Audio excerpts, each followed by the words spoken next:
Allocation thresholds are settings within general settings, as well as a resource pool attribute within resource management that, when set, will not allow users to over-allocate a resource compared to their capacity. In Tempus, you can enable resource allocation thresholds within your environment and then set the enable threshold bool attribute to true for specific resources. When a configured resource is allocated over their capacity, the user will receive a message that they are over-allocated and will not be able to save the update until they lower the allocation value to be under the resource's capacity. Now let's walk through how this is set up within Tempus.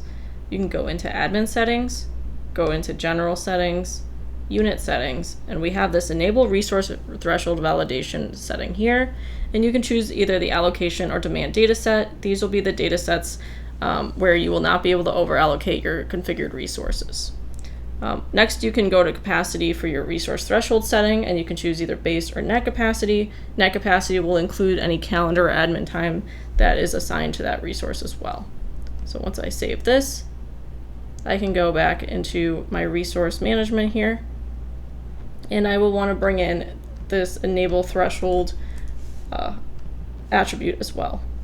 I can set this from no to yes, and then what I can do is I can go into a project that they're assigned to. So let's go to their capacity and see what their capacity is like, and then let's go into one of these projects so we can take a look at what happens if I over allocate this resource. So if I go here and go into my allocations grid,